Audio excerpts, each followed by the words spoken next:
जय जगन्नाथ बंधुगण good morning everyone मु पवित्र आपण मानक स्वागत जनाऊँगी आपण मानकर प्रिय न्यूज चैनल खबर ओडिशा को आसतु जानिनेबा कौन रोजी आज सकाळ टॉप न्यूजेस गुड़िक। निर्वाचन समय बीजेपी भत्ता वृद्धि करने प्रतिश्रुति देता किंतु निर्वाचन को 2 मास पूरी भी एने सरकार पक्षर किछि करिले नहीं। सेतिपई वयस्क नागरिक मध्य असंतोष देखा मिली। परवर्ती खबर हेउची राज्यर आगामी दिन में कार्यकारी हेब सुभद्रा योजना। राज्य सरकार महिला बड़ पदक्षेप। एसहित सुभद्रा योजना 10,000 कोटी टंका व्ययबराद होता बेले आवश्यक पड़े यह अर्थ को वृद्धि कर उपमुख्यमंत्री प्रभाती परिड़ा कहते। पूर्वर मुख्यमंत्री मोहन माझी सुभद्रा योजना तारीख घोषणा कर तथ्य रहुची। परवर्ती खबर हेउची गैस उपभोक्ता एक बड़ गुरुत्वपूर्ण खबर। सब्सिडी पाइबारु होई पारंती वंचित। सरकार पक्षर किछि काम करने को रही निर्देश। वर्तमान सब्सिडी पाइबाकु हेले EKYC करने बाध्यतामूलक होइछि, नहले मिलिबनी सब्सिडी टंका बोली तथ्य रहुछि। परवर्ती खबर हेउछि समाज रे एमिति लोक अछंती टिके आमिष नहेले नहेब। सप्ताह रे अति कम रे 2 दिन घरे माछ कि मांस रोषेई करा जायथाय, किंतु रविवार माने चिकेन टिके निहाती रोषेई हेबो। कारण मटन मूल्य एते अधिक होइता कारणरू चिकेन को बहुत लोक पसंद करुछंती। यार भितरे चिकेन पसंद करुथिबा लोकमानन पई गुड न्यूज। चिकेन एबे पीस किलो पिछा 90 टंकार बिक्री होइथिबार देखिबाकू मिलुछि। परवर्ती खबर हेउछि राज्य में लगी रही आलू संकट। यार भितर राज्य सरकार बड़ पदक्षेप। खूब शीघ्र राज्य में दूर हेब आलू समस्या। सरकार नहीं बड़ पदक्षेप। ट्रेन जोगे राज्य को आसिब आलू। 2टी ट्रेन रे सरकार आलू आने योजना करुछंती। एने रेल मंत्रालय सह जोगाजोग चली बोली कहते जोगाण मंत्री कृष्णचंद्र पात्र। परवर्ती खबर हेउछि राज्य में बीजेडी सांगठनिक संपादक बबी दास को एवं निज ब्लॉक चिंता घेरी।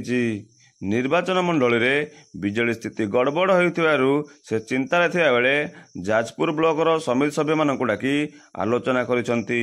धर्मशाला परे बरी ब्लॉकर अध्यक्ष समेत 11 जन समिति सभ्य एवं 7 जन सरपंच बीजेडी छाड़ी बीजेपी रे जोग देथिबार तथ्य रहुछि। परवर्ती खबर हेउछि राज्य एवं केंद्र सरकार देश में हेउथिया अनाहार मृत्यु को रोकिया पई जातीय खाद्य सुरक्षा आईन द्वारा दरिद्र सीमारेखा तले रोथिया परिवार को कोटी कोटी टंका खर्च करी चाउल एवं गहम जोगाई देउछंती, किंतु यही राशन को किछि लोक मध्य चलू करिथिबार अनेक समय अनेक आड़ू अभियोग आसुताए। एहीपरि घटना देखा मिलुछि नयागढ़ जिला गुणपुर रणपुर ब्लॉक तथा वृंदावनपुर पंचायत रे गत एप्रिल मास ठारू सेठारे प्राय 300 हिताधिकारी चाउल न पाइथिबा कथा अभियोग होई आसुछि। परवर्ती खबर हेउछि परलोकरे केंद्र मंत्री जुएल ओराम को पत्नी जिंगिया ओराम डेंगू रे आक्रांत होई भुवनेश्वर स्थित अपोलो हॉस्पिटल रे हेउथिले चिकित्सित, किंतु गत शनिवार तांको परलोक होइतिबा कथा सूचना रहुछि। परवर्ती खबर हेउछि एबे आलू परे पियाज मध्य मुंडबिंधार कारण साजिछि। वर्तमान सुधा आलू समस्यार समाधान होई नथिया बेले साधारण खाउटींको चिंता बढ़ाइछि पियाज। पियाज किलो पिछा 70 ରୁ 60 टंकार बिक्री होउथियारे देखिबाकू मिलुछि। सूचना मुताबक अस्तरंग हाटरे बढ़ी पियाज दर बोली तथ्य रहुछि। परवर्ती खबर हेउछि पुरी श्रीमंदिर रे आनंद बजार रे मिलिबो मागणा आबड़ा। सरकार एने योजना करुछंती। एने पुरी रो एक कार्यक्रम रे आईन मंत्री बयान देइछंती। तेबे जेउ भली अर्पण चाउल रे कानेका एवं खेचुड़ी करी बंटन करा जाउथला सेहीपरि हेले स्वार और महास्वार नियोजक पक्षरु ଏହାର ରୋଷେଇ କରିବେ।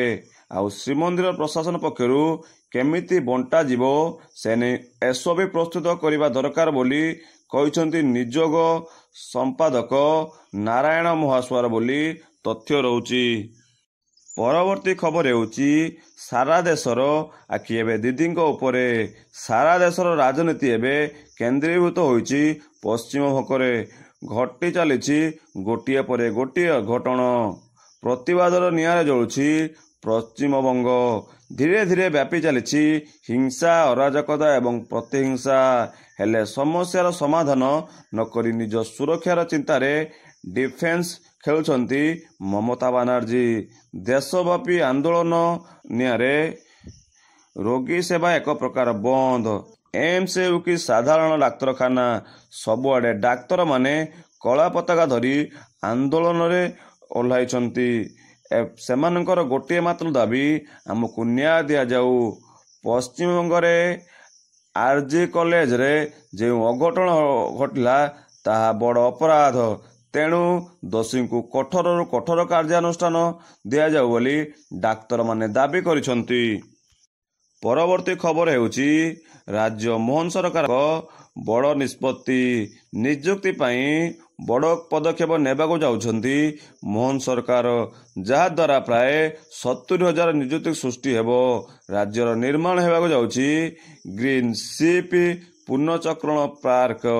ଏହି ଶିଳ୍ପ ପାର୍କ ସ୍ଥାପନା ହେଲେ ଡାଇରେକ୍ଟଲି 20,000 ନିଯୁକ୍ତି ଏବଂ ଇନଡାଇରେକ୍ଟଲି 50,000 ନିଯୁକ୍ତି ସୁଯୋଗ ସୃଷ୍ଟି ହେବା ନେଇ ତଥ୍ୟ ରହୁଛି। ପରବର୍ତ୍ତୀ ଖବର ହେଉଛି ଦୁର୍ଗମ ଅଞ୍ଚଳରେ ମିଳିବ ମୋବାଇଲ ସେବା। ବିଏସ୍ଏନ୍ଏଲ୍ ନିର୍ମାଣ କଲା 40 ଟାୱାର ବୋଲି ସୂଚନା ରହୁଛି। ପରବର୍ତ୍ତୀ ଖବର ହେଉଛି ଅଗଷ୍ଟ 22 ତାରିଖରେ ଇଡି ଅଫିସ ଘେରାଉ କରିବ କଂଗ୍ରେସ। ମକିମଙ୍କୁ ଏନେଇ ମିଳିଛି ଗୁରୁ ଦାୟିତ୍ୱ ବୋଲି ତଥ୍ୟ ରହୁଛି। ପରବର୍ତ୍ତୀ ଖବର ହେଉଛି ମଧ୍ୟାହ୍ନ ଭୋଜନରେ ମିଳୁଥିବା ଖାଦ୍ୟ ନିମ୍ନମାନର। ଅଭିଯୋଗ ପରେ ମାନ ଯାଞ୍ଚ କଲେ ଲକ୍ଷ୍ମୀଧରପୁର ବିଧାୟକ ପବିତ୍ର ସାଉନ୍ତ। ଲକ୍ଷ୍ମୀପୁର ବ୍ଲକରେ ଥିବା ଏକ ସରକାରୀ ଉଚ୍ଚ ବିଦ୍ୟାଳୟରେ ଦେଖିବାକୁ ମିଳୁଛି ଏପରି ଦୃଶ୍ୟ। ସୂଚନା ମୁତାବକ ଛାତ୍ରଛାତ୍ରୀମାନଙ୍କୁ ଖାଇବାକୁ ଦିଆଯାଉଥିବା ନିମ୍ନମାନର ଭାତ ଓ ଡାଲି ପିଲାମାନେ ନ ଖାଇ ଖାଦ୍ୟକୁ ଖୋପାଡ଼ି ଦେଉଥିବାର ଦେଖିବାକୁ ମିଳୁଛି। ଅନ୍ୟପଟେ ଏନେଇ ଚିନ୍ତା ପ୍ରକାଶ କରିଛନ୍ତି ଉଚ୍ଚଶିକ୍ଷା ମନ୍ତ୍ରୀ ସୂର୍ଯ୍ୟବଂଶୀ ସୁରଜ। ବିଦ୍ୟାଳୟରେ ପାଠପଢ଼ା ଠିକ୍ ଭାବରେ ହେଉନାହିଁ ତା ଉପରେ ମଧ୍ୟ ନଜର କରିଛନ୍ତି ବିଧାୟକ।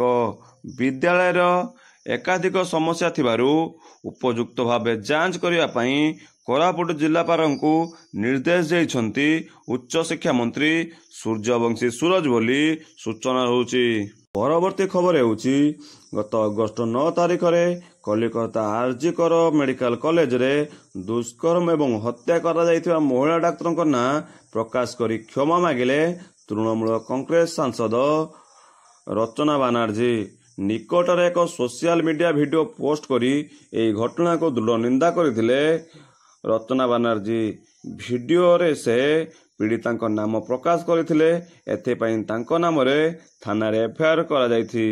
କଲିକତା ହାଇକୋର୍ଟର ତୃଣମୂଳ କଂଗ୍ରେସର ସାଂସଦ ବିରୋଧରେ ତୁରନ୍ତ ଆଇନଗତ ପଦକ୍ଷେପ ନିଆଯିବା ନେଇ ଦାବି ମଧ୍ୟ ହୋଇଛି। ଅଭିଯୋଗରେ ଦର୍ଶାଯାଇଛି ଯେ ସାଂସଦ ରଚନା ବାନାର୍ଜୀ ଏକାଧିକ ବାର ପୀଡ଼ିତାଙ୍କ ନାମ ପ୍ରକାଶ କରିଛନ୍ତି, ଯାହା ପୀଡ଼ିତା ଏବଂ ତାଙ୍କ ପରିବାରକୁ ଆଘାତ ଲାଗିଛି। ତାଙ୍କର ପରିବାର ପ୍ରତି ସୁରକ୍ଷା ତଥା ସମ୍ମାନ ପ୍ରତି ଏହା ବିପଦ ବୋଲି ତଥ୍ୟ ରହୁଛି। ଯଦି ଆପଣମାନଙ୍କୁ ଭିଡ଼ିଓଟି ଭଲ ଲାଗିଥାଏ ତେବେ ଭିଡ଼ିଓଟିକୁ ଲାଇକ୍ କରନ୍ତୁ ଏବଂ ଚ୍ୟାନେଲଟିକୁ ସବସ୍କ୍ରାଇବ୍ କରିନିଅନ୍ତୁ, ଯାହାଫଳରେ ଯାହା ବି ଲେଟେଷ୍ଟ ଅପଡେଟ୍ ଆସିବ ସର୍ବପ୍ରଥମେ ଆପଣ ହିଁ ଦେଖିପାରିବେ।